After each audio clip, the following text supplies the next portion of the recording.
நாளாக என் குழந்தைக்கு சளி பிடிச்சிருக்கு, என்ன செய்யலான்னு சொல்லி கேட்டிருந்தாங்க. அதை பற்றி தான் இந்த வீடியோவில் நாம் பார்க்க போகிறோம். நாள்பட்ட சளி தொல்லை நீங்கிறதுக்கு தான் இந்த மருந்து. இதை செய்கிறதுக்கு 2 பொருள் தான் தேவை. ஒன்று தாலி சாதி சூரணம், இன்னொன்று திரிகடுக சூரணம். பேர் வித்தியாசமாக இருக்கேன்னு பயப்படாதீங்க.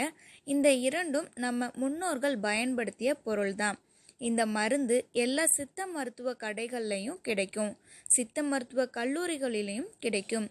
இந்த இரண்டையும் வச்சு குழந்தைங்க முதல் பெரியவங்க வர எல்லாரும் சளி தொல்லையிலிருந்து உடனே விடுதலை பெற முடியும். 6 மாத குழந்தை முதல் 60க்கும் அதிகமான வயதுள்ள பெரியவர்கள் வரை எடுத்துக்கலாம். இதை பற்றி நாம் இப்போ செய்முறை விளக்கமாக பார்க்கலாம். முதல்ல 1/2 ஸ்பூன் அளவு திரிகடுக சூரணம் பொடி எடுத்துக்கிடலாம். அதுக்கப்புறம் 1/2 ஸ்பூன் அளவுக்கு தாலி சாதி சூரணம் பொடியை எடுத்துக்கிடலாம். இப்போது 1 ஸ்பூன் அளவுக்கு தேன் சேர்த்து நம்ம இதை நல்லா கலக்க போகிறோம். 1 ஸ்பூன் அளவு தேன் போதும். 1/2 ஸ்பூன் எடுத்துருக்குறோம். அதுக்கு ஈக்குவலான அளவான 1 ஸ்பூன் அளவு தேன் எடுத்து நம்ம இப்போது கலக்கிறோம். இது நல்லா கலங்குற வரைக்கும் இப்படி கிண்டுங்க. கண்டிப்பாக ஸ்பூன் யூஸ் பண்ணணும் இல்லை, கையை வச்சு கூட நீங்கள் செய்யலாம். கையை வச்சு செஞ்சிங்கன்னா ஈஸியாக சீக்கிரமாக மிக்ஸ் ஆகிடும். இப்போது இந்த பொடியை குழந்தைக்கு காலையிலையும் நைட்டும் நீங்கள் கொடுக்கணும். எப்போ கொடுக்குறீங்களோ அதை அப்பப்போ செஞ்சு கொடுங்க. காலையிலே செஞ்சு வச்சுட்டு அப்புறம் நைட்டு வரைக்கும் நீங்கள் அதை வச்சிருந்து கொடுக்காதீங்க குழந்தைக்கு. நல்லா வயிறு ஃபுல்லாக சாப்பிட்டதுக்கு அப்புறம்தான் இந்த பொடியை சாப்பிடணும். குழந்தைக்கும் சரிதான், பெரியவங்களுக்கும் சரிதான். நல்லா வயிறு ஃபுல்லாக சாப்பிட்டுட்டு அப்புறமா இந்த மருந்தை சாப்பிடுங்க. சரியாக 1 வாரம் சாப்பிட்டா போதும், பூரண குணமாகிவிடும்.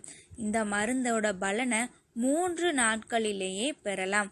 லைட்டாக தொண்டை வலிச்சுட்டு இருக்கிறப்போ சளி பிடிக்கிற ஆரம்பிக்கிற மாதிரி இருக்கும்ல, அந்த நேரத்திலேயே நீங்கள் கொஞ்சம் சிரமம் பார்க்காம இதை சாப்பிட்டீங்கன்னா அன்னைக்கே சளி சரியாயிடும். இந்த 2 பொடியையும் தேனில் தான் கலக்கி சாப்பிடணும்னு இல்லை, வெந்நீரில் கூட நீங்கள் கலந்து சாப்பிடலாம். இந்த பொடி தொண்டையில் கொஞ்சம் கரன்னு இருக்கிற மாதிரி இருக்கும், ஆனால் ஒன்றும் செய்யாது. அப்படி தான் இருக்கும். ஏன் எனக்கு மட்டும் இப்படி இருக்குது, இந்த பொடி ஒத்துக்கலையோ அப்படின்னு நீங்கள் நினைக்கவே தேவையில்லை. இது போல் குழந்தைகளுக்கும் பெரியவங்களுக்கும் சளி தொல்லை தீர பல வீடியோக்கள் நம்ம சேனலில் இருக்குது. லிங்கை டிஸ்கிரிப்ஷனில் கொடுத்துருக்குறேன், கண்டிப்பாக பாருங்கள். கைக்குழந்தைக்கு தேவையான பல பயனுள்ள தகவல்கள் நம்ம சேனலில் இருக்குது. எல்லா வீடியோக்களையும் பார்க்க நம்ம சைல்டு கேர் சேனலை சப்ஸ்கிரைப் பண்ணுங்கள். ஒரே ஒரு தடவை என்ன வீடியோலாம் இருக்குன்னு மட்டும் பாருங்கள். கண்டிப்பாக உங்களுக்கு தேவையான தகவல்களை கொண்ட வீடியோ இருக்கும். அதனால் சப்ஸ்கிரைப் பண்ணி வீடியோக்களை உடனே பாருங்கள். இந்த வீடியோ பற்றின ஏதாவது சந்தேகமோ அல்லது வேறு கேள்விகள் ஏதேனும் இருப்பினும் அதை எனக்கு கமெண்ட் பண்ணுங்க. கண்டிப்பாக பதில் சொல்கிறேன். தேங்க்ஸ் ஃபார் வாட்சிங்.